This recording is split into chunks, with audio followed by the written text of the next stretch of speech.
tomar el examen coprológico. Todo lo que deben saber de este, las alteraciones que puede haber en cada uno de ellos, con el objetivo de llegar a un diagnóstico. ¿Y qué es el examen coprológico? El examen coprológico es un estudio de laboratorio de heces fecales que nos permite determinar las características organolépticas de las heces fecales. ¿Qué quiere decir organolépticas? Todo respecto a las heces, su forma, su color, su consistencia, si tiene o no leucocitos, si hay o no sangre, demás cosas, todas sus características, ¿ya?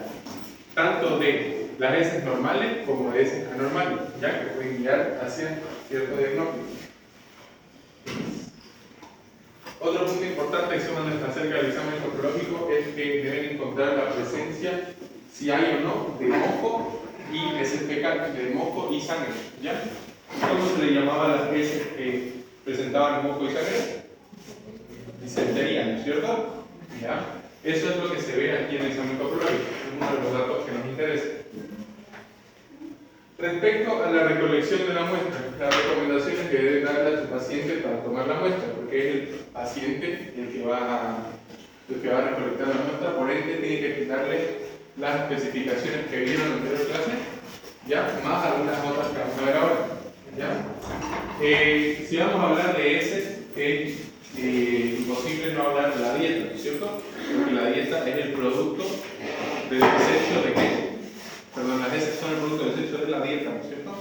Por ende, uno de los datos que tiene que informar a su paciente es que 3 días antes de tomar la muestra, ¿ya?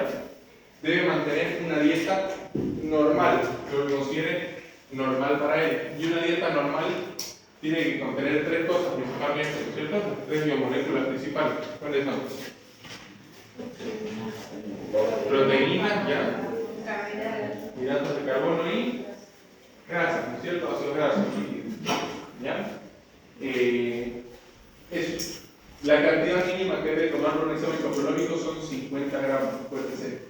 ¿Por qué? Porque vamos a realizar varios estudios en esta heces. No es como un examen coprológico, que lo único que hacemos es buscar un parásito. Aquí vamos a ver cada una de sus características, ¿ya? ¿Qué más? Este dato es importante. Hay muchas personas que son constipadas crónicas, que tienen estreñimiento crónico. Importante en esos pacientes que les recalquen que para tomar la muestra por nada del mundo utilicen laxantes, ¿ya? ¿Saben lo que es un laxante, no es cierto? Utilizan para ir al baño. Esos laxantes, ¿cómo funcionan? La mayoría de ellos, hay otros distintos, pero la mayoría lo que hacen es producir una agresión de la mucosa intestinal. Y al producir ese daño en la mucosa intestinal, hace que esa mucosa empiece a secretar cantidades abundantes de agua, ¿ya? Y es lo que le da mayor consistencia a la heces, ¿ya? Pero ¿qué pasa? Si nosotros, con lo que queremos hacer con un examen coprológico, ver todas las características de la heces, si nosotros alteramos esas características normales usando laxante, no nos va a servir de nada el examen, ¿ya? Por eso es muy importante. Otras recomendaciones es respecto de dónde va a tomar la muestra. Ya lo han visto en la anterior clase, un frasco, ya sea de plástico, vidrio o incluso cartón parafinado, ¿ya? Que tiene que estar limpio y seco, pero no hace falta que esté, ¿qué cosa? Estéril, ¿cierto? No es obligatorio que sea estéril, ¿ya? Que sea de boca ancha y que se lo pueda tapar, ¿ya? Otro dato importante es que evite la contaminación con orina. Muestras que están contaminadas con orina no sirven, ¿ya? Por eso mismo que les digo de respecto a las características organolépticas. Una vez tomada la muestra, lo ideal es estudiarla dentro de la primera hora, una vez fue emitida. Eso es lo ideal, ¿ya? Pero ¿qué quiero que se den cuenta con eso? Que tienen que decirle que tras que tome la muestra, tiene que llevarla lo más rápido posible al laboratorio. Mejor si lo toman al mismo hospital, ¿ya? Eso. Tienen que examinar dentro del lado de la recolección si es posible y dar prioridad a las heces líquidas y las que contengan moco y sangre. ¿Por qué creen que es eso? ¿Por qué le damos prioridad a eso? Las que tienen moco y sangre son líquidas. Porque se puede tratar alguna infección. ¿Cómo? Se puede tratar alguna infección fuerte. Estamos hablando de parasitología, ¿dónde han visto esa herejía como juizan? En la mebiasis aguda, ¿no es cierto? Y en la mebiasis aguda, en las heces, ¿qué forma parasitaria hay? El trofozoito y el protozoito, ¿es la forma resistente o no? No, ¿no es cierto? Y si ustedes la dejan mucho tiempo fuera del intestino, ¿qué va a pasar con él? Se va a morir, se va a integrar y no lo van a lograr ver. Por eso es que se le da prioridad a ese tipo de muestras. Siempre recuerden también que deben identificar correctamente la muestra con todo lo que han visto: nombre, edad, sexo. Algunas recomendaciones, a ver, ¿cuál más? No olvides identificar. Es importante no dejen las muestras destapadas. ¿Por qué? Porque si le entra mucho oxígeno a esa, favorece a la proliferación bacteriana, ¿ya? Y si empiezan a generarse muchas bacterias, van a descomponer las heces y van a alterar las características normales de esas mezcladas clorina. No sirven, y esto, toda muestra debe ser considerada de alto riesgo y por ende debe ser tratada como tal, ¿no es cierto? Utilizando todas las medidas de bioseguridad. ¿Ya? Les dije que la recomendación previa para la dieta era que tengan una dieta normal, ¿no es cierto? Pero para mucha gente lo normal es o solo carbohidratos o solo proteínas, lo que sea. Por ende podemos guiarlo, ¿ya? Recomendarles que sus comidas en esos 3 días previos antes de la toma tienen que contener las 3 cosas esenciales. Por ende, ahí tienen un ejemplo. Miren: carne de vaca, 150 gramos, papa, leche, manteca, sal y todo eso. Tienen todo lo necesario. El momento de recolectar la muestra sería al 4.º día, ¿no es cierto? Porque son 3 días previos de esta dieta. En un frasco de plástico de esa boca ancha y en cantidad mínima de 50 gramos. Sí. ¿Y qué pasaría si no cumple con esos parámetros? Por ejemplo, como ustedes decían, la mayoría de los bolivianos están acostumbrados a consumir mayormente carbohidratos y poca proteína. No pasa nada. O sea, lo ideal sería eso, pero en caso contrario no pasa nada, porque esta es la dieta normal de ellos. ¿Ya? No pasaría nada. Ya, vamos al examen coprológico como tal. El examen coprológico se divide en 3 partes. Vamos a dividir en A, B y C. ¿Ya? A es el examen macroscópico. El examen macroscópico es donde vamos a ver todo lo que podamos ver a simple vista y podamos oler. ¿Ya? Eso es el examen macroscópico. De ahí el examen microscópico. Y por último, el examen químico, donde vamos a ver las características químicas de el examen microscópico. Vamos a buscar todo lo que veamos en el microscopio. ¿Ya? Vamos por partes. Empecemos por el examen macroscópico. ¿Qué les interesaría ver a ustedes de una heces? ¿Qué simplemente es importante? Así a simple vista. Puede ser relevante. Ya, la consistencia, bien. Coloración. Bien. Consistencia. Color. ¿Qué más? ¿Qué más creen que es relevante? El olor, ¿no es cierto? Es importante el olor. Tiene un olor normal y ese puede estar alterado. ¿Qué más? La forma, ¿creen que es importante o no? Se dice que las heces son el molde del intestino, ¿ya? O sea que como estén las heces, nos habla mucho de cómo está ese intestino. Por ende, la forma nos importa mucho. ¿Qué más creen que es importante? Está bien, miren la cantidad, ¿ya? La cantidad y creo que no me conviene. Empecemos hablando de la cantidad, ¿ya? La cantidad de las heces está directamente relacionada a la dieta del paciente, ¿ya? En condiciones normales, mientras más coma uno, más va a defecar. Mientras menos coma, menos va a defecar, ¿ya? ¿Y quién sabe qué es lo que le da consistencia o volumen a las heces? Tanto con la doctora Marta le dio haber escuchado. ¿Qué le da? ¿Ah? La fibra, ¿ya? Lo que le da esa consistencia y la cantidad a grandes rasgos de volumen de las heces es la fibra. Por ende, un paciente que sea carnívoro, que solo consuma proteína, ¿cree que va a pecar mucho o poco? Por más que coma muchísima carne. ¿Cómo? ¿No es cierto? Porque hay fibra en la proteína, ¿no? ¿No es cierto? Por ende, va a tener la tendencia a defecar en menor cantidad y generalmente van a ser pacientes constipados. ¿Ya? Por lo contrario, un paciente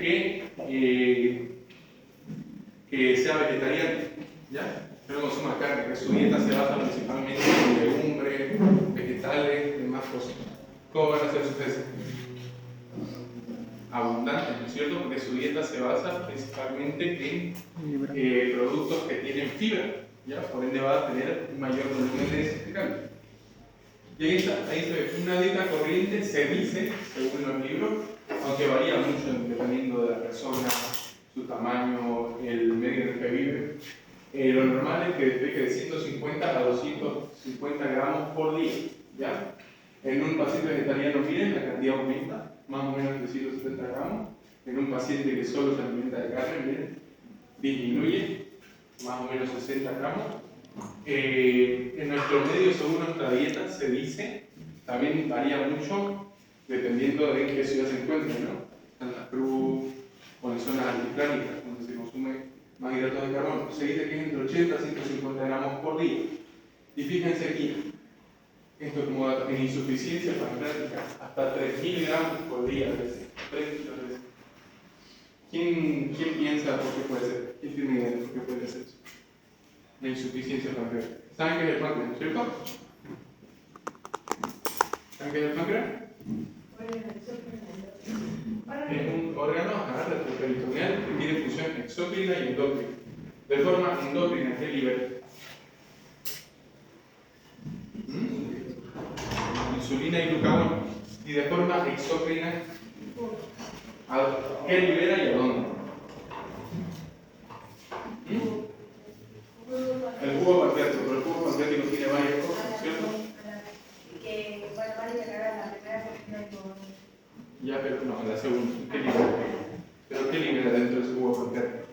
Enzimas, ¿no es cierto? Enzimas digestivas, como cuál? Amilasa pancreática, lipasa pancreática, proteasa y demás enzimas. ¿De qué se van a encargar?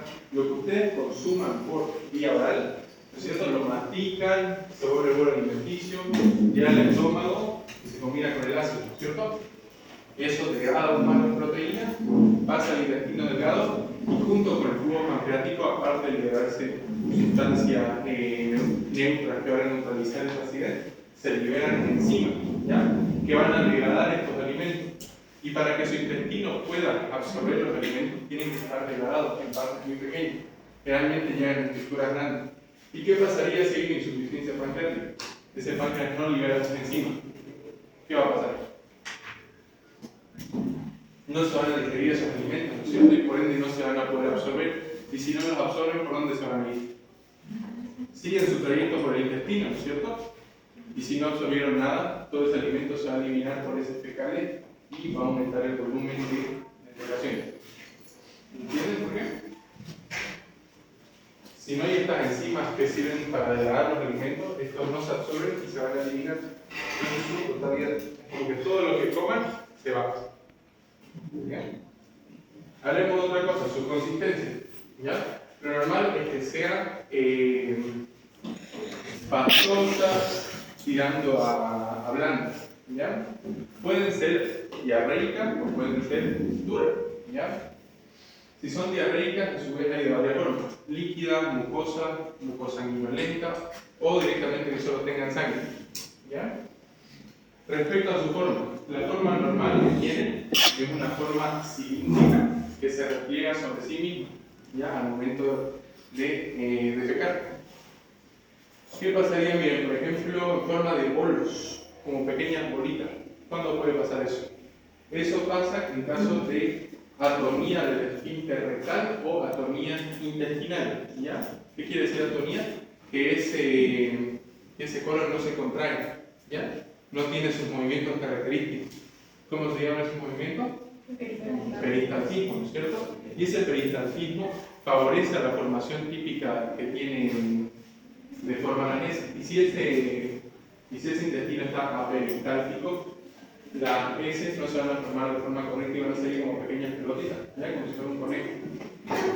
¿Ya? Otra forma es que salga acitado. Lo normal es, digamos, una forma cilíndrica así, que salgan así las heces. ¿Por qué puede hacer eso? Porque el espacio por donde sale puede estar disminuido, puede estar estenosado, ya sea en la parte terminal del colon, que es el sigmoide y el recto, o directamente el esfínter anal. ¿Ya? Ahora, aquí nos vamos a detener un momento. El color. ¿Cuál es el color normal de su pez? ¿De qué color te pican ustedes? Sí, no, ¿de qué color? ¿Qué color son las veces? Café, ¿no es cierto?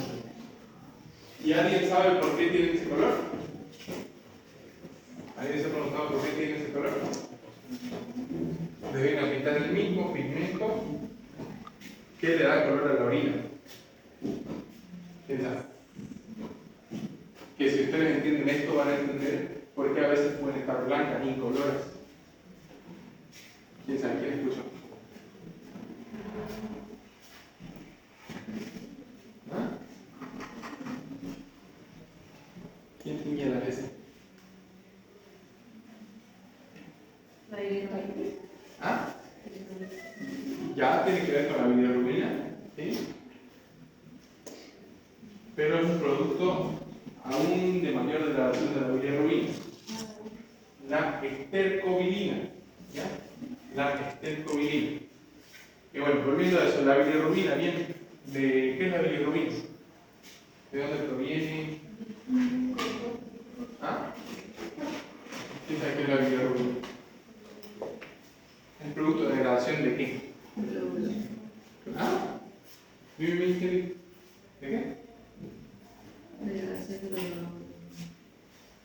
Ya, de los glóbulos rojos, de algo específico de los glóbulos rojos. ¿Quién transporta la sangre? Perdón, ¿quién transporta los oxígeno en la sangre? La hemoglobina. ¿La hemoglobina qué es? Proteína. Una proteína, ¿no es cierto?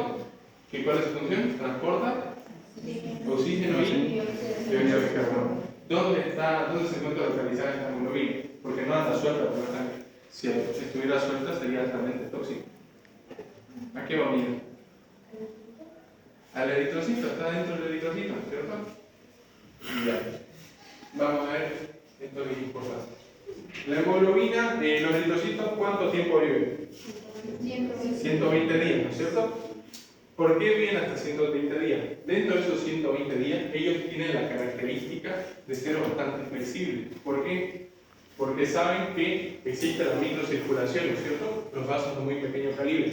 Y hay vasos que son tan pero tan pequeños que en el eritrocito pueden pasarlo por lo normal. Supongamos que el vaso es así y el eritrocito es así.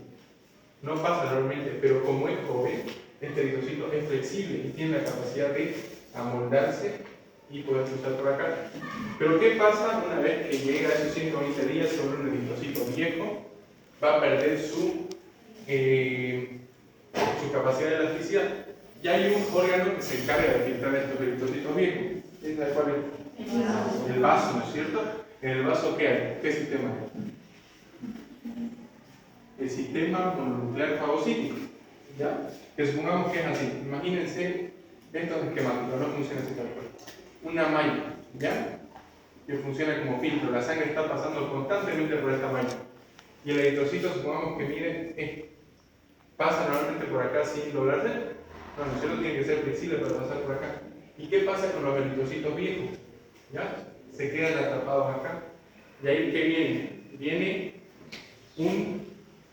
¿qué les dije que se llama el sistema? Mononuclear fagocítico, ¿cierto?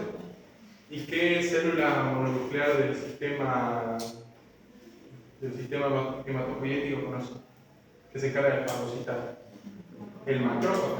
Viene un macrófago y fagocita este eritrocito, ¿ya?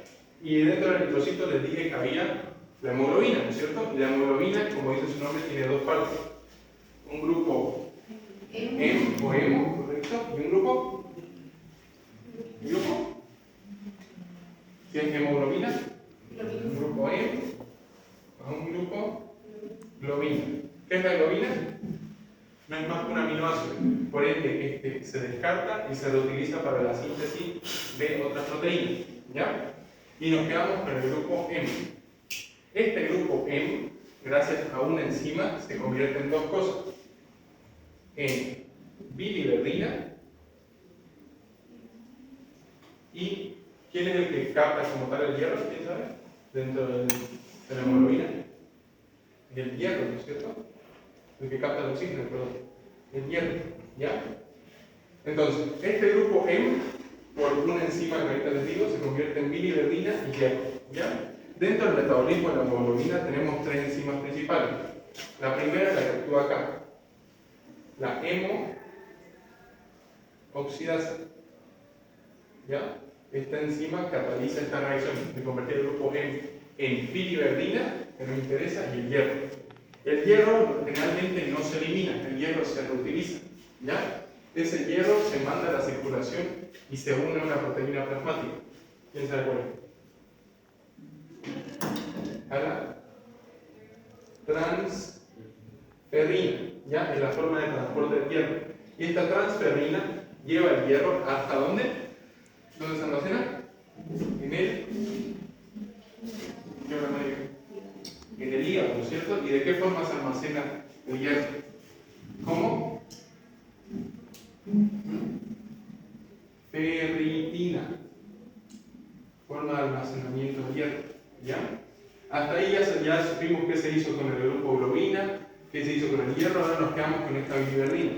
Esta biliverdina tiene que convertirse otra vez en otra molécula y lo hace gracias a otra enzima y se convierte en bilirrubina.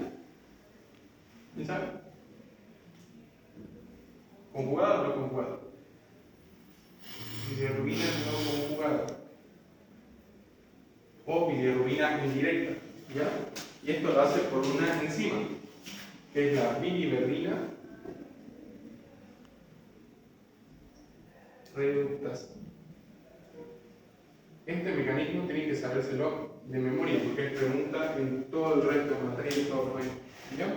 Biliverdina reductasa convierte la biliverdina en bilirrubina no conjugada. ¿Y por qué se caracteriza la bilirrubina no conjugada? Se caracteriza en que esta es liposoluble. ¿Ya? ¿Qué quiere decir que es liposoluble? ¿Que se mezcla con qué? Con grasas, ¿no es cierto? ¿Y cómo están compuestas las células? En su membrana externa, ¿cómo se llama? Una doble capa lipídica, ¿no es cierto? Por ende, ¿ustedes creen que si se aumenta esta bilirrubina no conjugada por cualquiera sea el país, va a atravesar la célula o no? ¿Va a poder atravesar la célula? Sí, ¿no es cierto? Porque es liposoluble y la pared de la célula es líquido, ¿ya? Y ahí se da luego el famoso signo que conocen, que es cuando se colorea de amarillo la piel y mucosas, ictericia. ¿Y quién sabe cuál es la primera parte del cuerpo, de como curiosidad, que se tiñe en la ictericia? ¿Ah? Ya es una de las primeras, pero hay una más, decir. ¿Ah? Tóquense a ver debajo de la lengua, ¿qué hay? Esclera, mucosa, algunos pacientes las palmas de las manos y ya por último la piel, cuando están en estos niveles muy altos. Bueno, ¿y qué pasa con esta bilirrubina no conjugada? Esta les dije que es liposoluble, por ende, ¿ustedes creen que se va a poder eliminar por orina fácilmente? Porque esta bilirrubina no nos sirve de nada, es tóxica, hay que eliminarla. Ese es su objetivo. No, ¿no es cierto? Tenemos que volverla hidrosoluble. ¿Y cómo se hace eso? Aquí recuerden que seguíamos dentro del macrófago. Una vez que terminamos este proceso, la bilirrubina no conjugada sale del macrófago y va a la circulación. ¿Y se une a qué? A una proteína, a la proteína plasmática más abundante. ¿Cuál es? La albúmina, ¿cierto? Se une a la albúmina y la transporta hasta el hígado. ¿Ya? Una vez que el hígado la libera, esta bilirrubina no conjugada entra a los hepatocitos y por una enzima que convierte en bilirrubina conjugada o bilirrubina directa, ¿ya? Que esta se caracteriza por ser hidrosoluble, ya deja de ser liposoluble, y si es hidrosoluble se va a poder eliminar más fácilmente. Y aquí es donde entra la tercera enzima de este mecanismo, que es la UDP, glucuronil,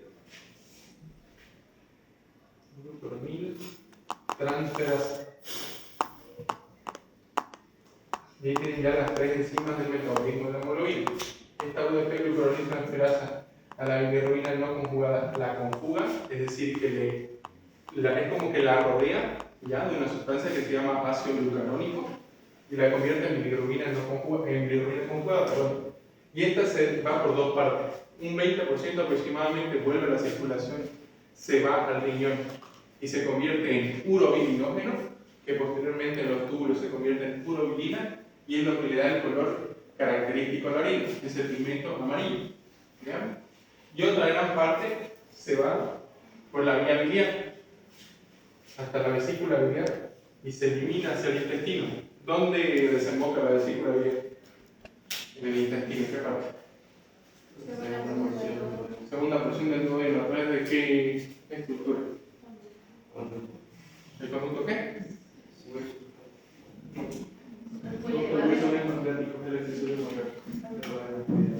El conducto coledo. El conducto cístico sale de la vesícula biliar y se une al conducto hepático común, que forma el conducto coledo. Y ese conducto coledo es el que desemboca en la segunda porción del duodeno.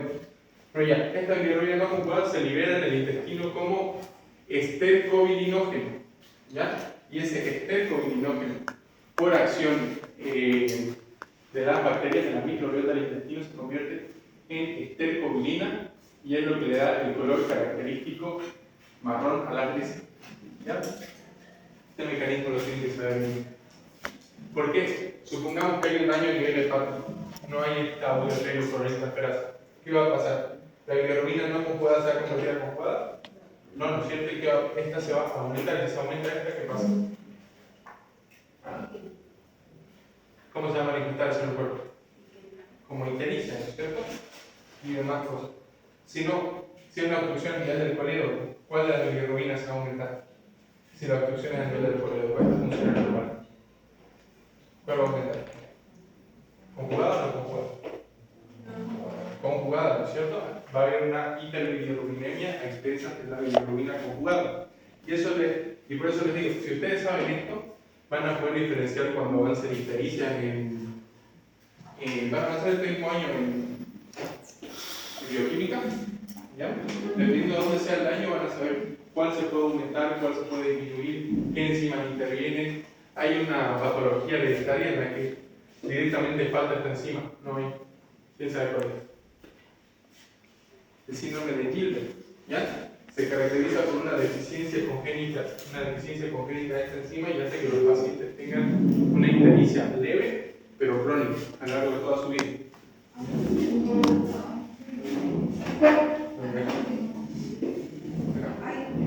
UDP glucuronil transferasa. De todas formas está aquí en el secreto. ¿Ya? Sigamos con los colores. Este ya lo tienen. Ya saben cuál es el color normal. Ahora, ¿qué pasaría si hubiera unas heces de color rojo? Hay causas patológicas y causas no patológicas. Dentro de las causas no patológicas puede ser por la misma dieta. ¿Quién de ustedes no ha comido remolacha? Ha ido a orinar, sale rojo y ha dicho estoy sangrando, estoy orinando sangre, ¿cierto? Es simplemente el pigmento que tiene la remolacha. También otro, la zanahoria, por el caroteno, ¿ya? Esta tiene igual de rojo, más anaranjado. Otra causa normal puede ser por medicamentos, específicamente la rifampicina. La rifampicina se caracteriza porque tiñe todos los tejidos del organismo. Cuando un paciente tiene una intoxicación por rifampicina, puede hasta sudar color naranja. Anaranjado, tiñe todos los fluidos. La orina, las lágrimas, puede llorar incluso de color rojo, anaranjado, sitio de sangre, por la piel y obviamente la heces, ¿ya? ¿Y quién sabe para qué se utiliza la rifampicina? ¿Quién ha escuchado? Para la tuberculosis, es un medicamento de primera línea para micobacterias. ¿Qué micobacterias conocen? Ya me dieron una, Mycobacterium o bacilo de Koch. ¿Y qué otro Mycobacterium es? Importante, igual, famosísimo. El bacilo de Hansen. Mycobacterium leprae, que produce la lepra. ¿Cierto? La rifampicina es medicamento de elección para ambos. ¿Ya? Para la tuberculosis se utiliza un esquema combinado. Ya no se usa solo rifampicina. Se usa isoniazida, rifampicina, etambutol y tiracinamida, los cuatro combinados. En cambio, para la lepra, que hay dos tipos, lepra de pneumocrosa y lepra tuberculosa, se utiliza isoniazida más rifampicina. Ya, pero la rifampicina sepan que es para eso, para el tratamiento de micobacterias. Y no es de venta libre este fármaco, por si acaso. En teoría solo lo tiene el gobierno. Y esas son causas normales de cerrojo. Causas patológicas, hemorragias digestivas altas o bajas. ¿Qué dice ahí? Bajas, ¿no es cierto? Porque, ¿quién sabe cuál es el punto que divide las vías digestivas altas de las bajas? ¿El? ¿Qué dijo? ¿Está bien? ¿El ángulo de? Lo dijo que lo escuché. El ángulo de Trace, ¿cierto? Desde la boca hasta el ángulo de Trace es vía digestiva alta. ¿Y qué es el ángulo de Trace? La unión de qué dos cosas. ¿De qué dos estructuras? Es la unión duodeno-yeyunal, donde se une el duodeno con el yeyuno. Eso forma como una asa, ¿ya? Que queda como colgante, y eso se lo conoce como ángulo de Trace. ¿Ya? Ese es el punto que divide vías digestivas altas de vías digestivas bajas. ¿Ya? ¿Y por qué es importante esto? Porque cuando hablamos de hemorragias de estas vías digestivas, hay hemorragias altas y bajas. Las hemorragias digestivas bajas se caracterizan en que las heces son color rojo, como sangre pura. En cambio, las hemorragias digestivas altas, las heces van a ser de color negro. ¿Y quién sabe cómo se llama eso? A las heces color negro. ¿Quién ha escuchado? Melenas. ¿Ya? ¿Y por qué se da esto? Supongamos que les dije que se liberaba en el intestino, en la zona porción del duodeno. Las enzimas pancreáticas, ¿no es cierto? Y si tenemos una hemorragia a nivel de las vías digestivas altas y se libera el eritrocito, ¿creen que las enzimas van a actuar sobre este? Sí, ¿no es cierto? Y las van a degradar, va a degradar este eritrocito y va a hacer que tome esta pigmentación negra. En cambio, si la hemorragia es en vías digestivas bajas, no va a haber estas enzimas, por ende no se va a alterar la estructura de este eritrocito y va a permanecer su pigmentación rojiza. ¿Ya? Es muy importante diferenciar. S es negra, hemorragia digestiva alta. S es roja, hemorragia digestiva baja. ¿Y cuál es la principal causa de hemorragia digestiva baja? Una de las más importantes. ¿Cómo? Ya no es muy común, pero es una. La principal es el CA de colon, cáncer de colon, una de las principales causas de hemorragia digestiva baja. ¿Ya? Y de las más peligrosas. Por ejemplo, ustedes ven heces con sangre, se les prende el foquito de buscar cáncer de colon, más si es una persona vieja, mayor de 50 años, que tiene demás problemas. ¿Ya? Ahora, hemorragia digestiva, esa es negra. Causas, igual tenemos causas fisiológicas normales y causas patológicas. Causas normales, el meconio. ¿Quién sabe qué es el meconio? Es la primera La primera defecación del recién nacido, ¿no es cierto? Y esta se caracteriza por ser negra, ¿ya? Negra y inolora, no huele a nada. ¿Ya? Totalmente sin olor. Causa patológica, hemorragia digestiva alta. ¿No es cierto cómo se llamaba las heces negras? Melena, ¿cierto? Ya saben por qué. Y ahora, las hemorragias digestivas altas se clasifican a su vez en dos partes, en causa varicosa y causa no varicosa. ¿Quién ha escuchado de las varices? ¿Quién sabe qué es una varice? ¿Han escuchado, no es cierto? Las mamás después de embarazarse dicen, ay, tengo varices en las piernas. ¿Qué son las varices? Son dilataciones persistentes de las venas, ¿ya? ¿Y por qué les hablo yo de causas varicosas en hemorragia digestiva? Porque hay algo que se conoce como varices esofágicas. Esas mismas varices que aparecen en las piernas, pero a nivel del esófago, ¿ya? ¿Y por qué se caracterizan esas varices? Porque son muy frágiles, a la mínima se pueden romper. Si ustedes desgarran, rompen una vena, ¿qué va a salir por ahí? Sangre, ¿no es cierto? Y sale además en abundante cantidad. Y si ustedes eso no lo diagnostican y lo tratan rápido, ¿qué puede pasar? Si está perdiendo mucha sangre del paciente. Un shock puede llegar a un shock hipovolémico, correcto. Y si hay, después de eso, si no se trata aún así, la muerte, ¿no es cierto? Es una de las principales causas de muerte. ¿Ya? Hemorragia digestiva alta. ¿Y por qué se producen estas varices esofágicas? Porque no es normal que estén. ¿Cuál es la principal vena que nutre el hígado? Que nutre el hígado.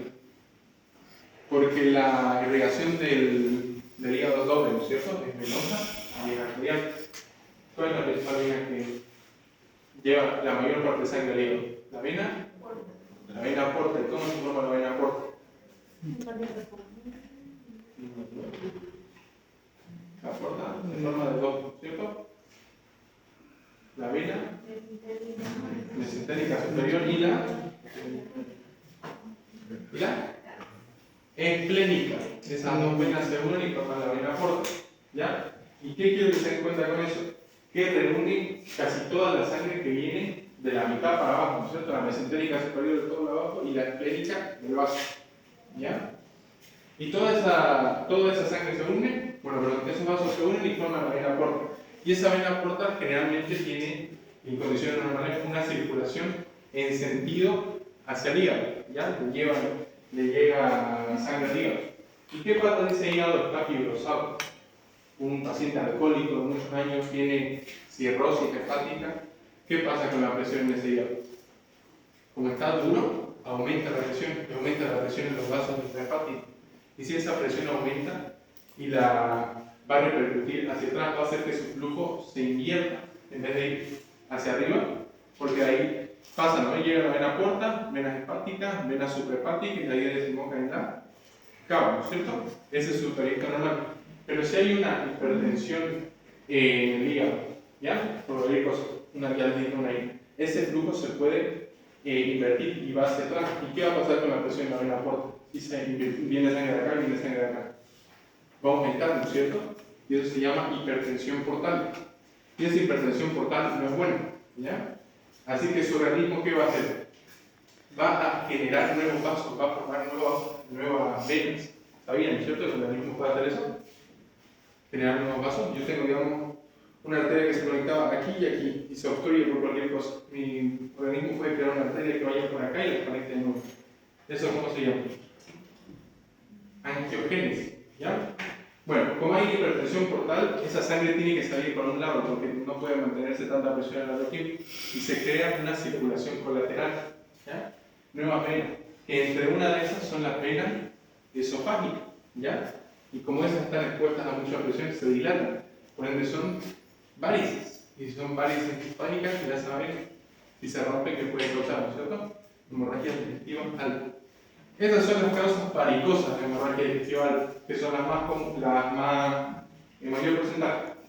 Después hay causas no varicosas, que pueden ser por varias cosas, desde una úlcera hasta una parasitosis, como han visto. ¿Qué parasitosis produce hemorragia digestiva alta? Me lo dijeron hace rato con la disentería. Amiliasis, ¿no es cierto? Puede ser una causa entonces de hemorragia digestiva alta y las heces van a ser negras. Otro color. No, azul o verde, por medicamento, ¿ya? Simplemente por medicamento, azul de metileno. Esa es amarillenta, miren, por el consumo de leche en el recién nacido. ¿Cómo está compuesta la leche? Principalmente agua y azúcar, ¿no es cierto? ¿Qué azúcar? Y lactosa, ¿no es cierto? Principalmente. La lactosa es la unión de ¿qué cosa? Glucosa más la lactosa, ¿no es cierto? La lactosa, ¿ya? En los recién nacidos, como todo su organismo se está formando recién, ¿ya? Por ende, la enzima que degrada la lactosa no va a estar presente todavía, o va a estar en muy baja cantidad, que es si es lactosa, su enzima va a ser la lactasa, ¿no es cierto? Y si no hay lactasa, no se puede no se puede metabolizar esa lactosa y se elimina por las heces y da un pigmento amarillento. ¿Ya? En el adulto puede ser causa de aumento de la bilirrubina, sales biliares, ya saben por qué, por el estercobilina, ¿no es cierto? Y por último, las heces sin color, las heces alcohólicas, blancas, grises. ¿Ya? Ahí les dije, ¿no es cierto?, las causas. Si hay una obstrucción en el coledoco, ¿qué va a pasar? O una hepatitis, pongamos ahí una hepatitis, si no hay una hepatitis se daña el parénquima hepático y no va a haber esa última enzima que les dije, ¿no es? La UDP, glucuroniltransferasa. Y si no hay esa enzima no se puede conjugar la bilirrubina, y si no se conjuga, no se elimina por el intestino. Y si no se elimina por el intestino, ¿quién va a tener las heces? Nadie, ¿no es cierto? Y se van a volver alcohólicas. Otra causa, la aquilea pancreática. ¿Qué es aquilea pancreática? Una condición en la que el páncreas no libera sus enzimas. Ya vimos cantidad, forma, consistencia, color. Vamos con el olor. Y el olor normal de las heces es sui generis. ¿Ya? Lo mismo que para la orina. El olor normal de la orina es sui generis. ¿Qué quiere decir esto? Sui generis, olor normal, olor característico. Esa es la definición general. El olor de las heces es sui generis. O sea, su olor característico. ¿Ya? Que todos sabemos, no sabemos un pedido, pero sabemos cómo es, ¿no es cierto? Decimos huele a caca, huele a mierda. ¿Ya? ¿Cuándo puede haber poco olor? Por ejemplo, una insuficiencia biliar. ¿Ya? Insuficiencia biliar, no se liberan las enzimas, no se degradan los alimentos y siguen en su estado macroscópico. ¿Ya? Y eso hace que no genere olor. ¿Qué más? Diarreas de origen nervioso, ¿ya? Las diarreas que son de este origen se caracterizan porque en la mucosa intestinal se secreta cantidades abundantes de agua. Y si solo tiene agua, esas veces las diluye, ¿no es cierto? ¿Y el agua huele o no? El agua no, ¿no es cierto? Pues es una causa de disminución. Tratamiento con antibióticos. ¿Por qué? Cuando nosotros damos antibióticos, afectan a todas las bacterias, porque los antibióticos no dicen, voy a destruir solo a esta infección, solo a esta bacteria. Afectan todas, ¿ya? ¿Y qué tenemos en el intestino? Microbiota. Y si nosotros damos antibióticos por mucho tiempo, ¿qué va a pasar con esa microbiota? Se pierde, ¿no es cierto? Y la microbiota es la que genera el olor principalmente de las heces. ¿Por qué? Porque los restos alimenticios, estas bacterias las captan y las necesitan para vivir. A partir de esos restos alimenticios generan ATP y gases, ¿ya? Como producto de desecho. Ellos eliminan esos gases y es lo que da el olor. ¿Okay? ¿Qué más? Alimentación láctea. Bien. Inoloro les dije el mecón. Olor ácido, agrio o butírico. ¿Ya? Por procesos fermentativos anormales. ¿Saben lo que es el SIBO? ¿Han escuchado la enfermedad de moda? De los ortomoleculares. El SIBO. El SIBO es una sobrepoblación bacteriana. ¿Ya? Esa microbiota se sale de control y hay demasiadas bacterias. ¿Ya? Y eso hace que genere constantemente estos gases de los que les hablé y hace que las personas se sientan hinchadas todo el tiempo y tengan una especie de un olor, como les dije, ácido agrio butírico. Olor pútrido por una isquemia o necrosis de la parte digital o final del colon. ¿Ya? Y olor a cola de carpintero, ¿no lo han visto? Olor a cola de carpintero. Está la difusión, la doctora. Pregunta si yo digo.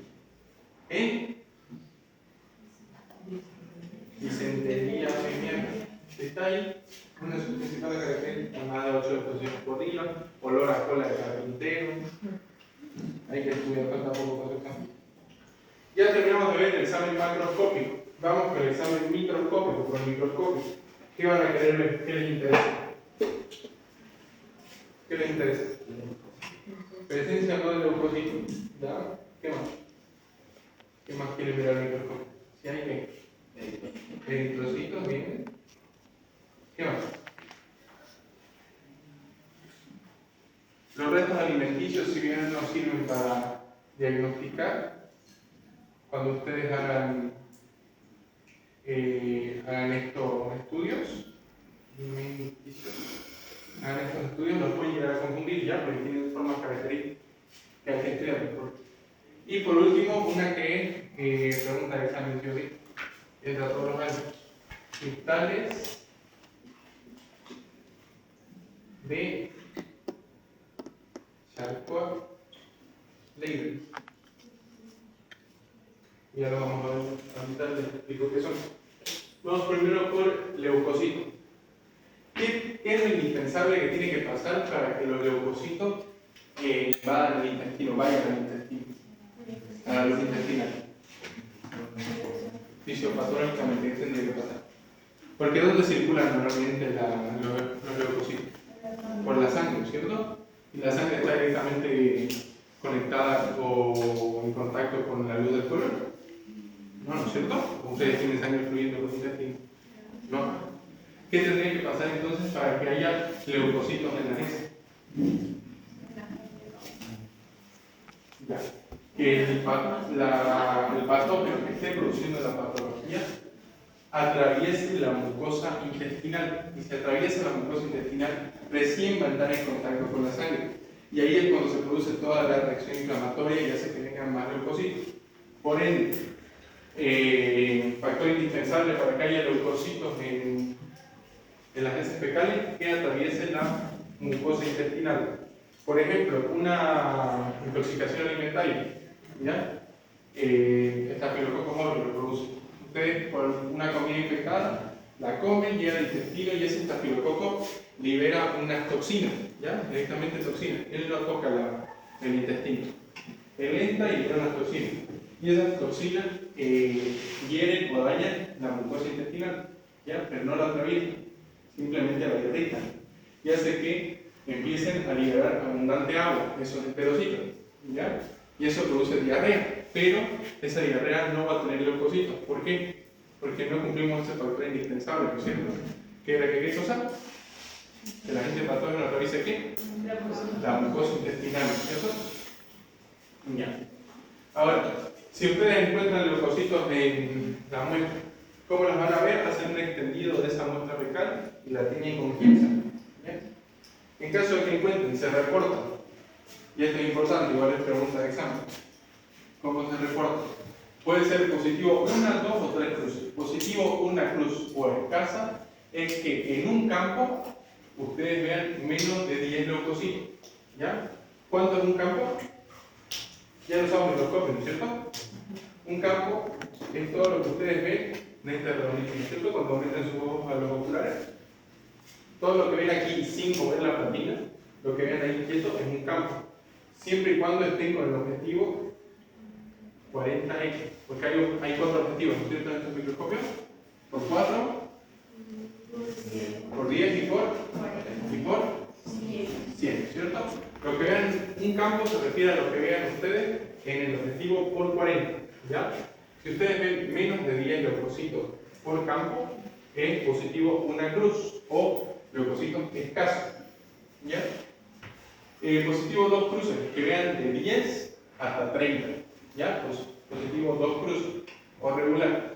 Y si ven ya más de 30, es positivo 3 cruces, ¿ya? O abundante. Y eso se reporta así tal cual en el laboratorio. Una pregunta, ¿qué es eso?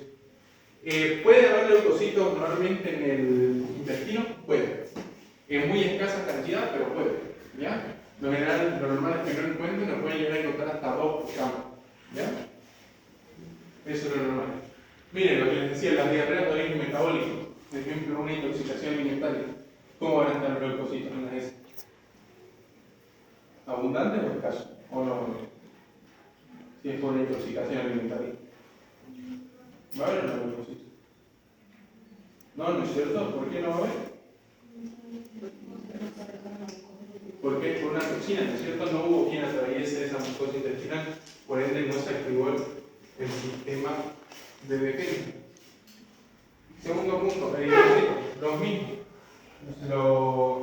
Normalmente es que no haya o se encuentran hasta 2 por campo, es lo normal, ¿ya? Y su clasificación es igual que los leucocitos, ¿ya? Positivo una cruz, ya saben, menos de 10, 2 cruces, 3 cruces, es lo mismo. Y aquí están los cristales de Charcot-Leyden. ¿Cuáles son las células del sistema hematopoyético que se encargan de, que reaccionan en procesos alérgicos y en parasitosis? Los eosinófilos, ¿cierto? Los eosinófilos. eosinófilos. Y estos eosinófilos tienen una vida útil, funcionan por un tiempo y luego se descartan, ¿ya? Se degradan. Y el producto de degradación de estos eosinófilos son los... ¿Qué cosa? ¿Cuál es el producto de degradación de los eosinófilos?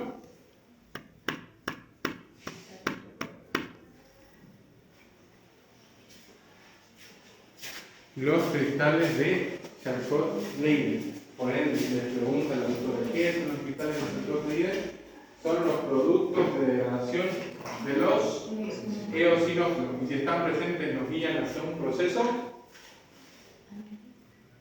Principalmente se habla de parasitología. Parasitario, principalmente en el mitiasis, ¿no? Aparecen más en infecciones por el mismo, por gusanos. Y restos alimenticios, la última parte que les decía. Si bien lo diagnosticamos con esto, tienen que conocerlo porque la siguiente clase, ya de auxiliar, tienen que traer muestras positivas para parásitos. No vamos a hacer examen de cobro parasitológico, ¿ya? Por cierto, le digo eso. Para la siguiente clase, todo. El grupo que no tenga no pasa porque si no tiene con qué hacer la práctica. ¿Ya? Todos tienen que seguir pruebas positivas. Ya saben dónde buscar. Una pregunta sobre los cristales de Charcot son un signo ¿Los cristales de Charcot-Leyden? patológico? ¿Son un signo patológico? No son patológicos. Porque hay más patologías. Para que algo sea patognomónico, tiene que estar única y exclusivamente en esa patología. ¿Qué signo patognomónico conocen? A ver, dame uno. En la rabia hay un signo patognomónico. Hay pocos que hay porque la mayoría de cosas se encuentran en muchas patologías. Los cuerpos de el patognomónico de la rabia. En la necropsia, cuando el paciente ya murió, porque una vez que tenía rabia, tiene una letalidad del 99,9%.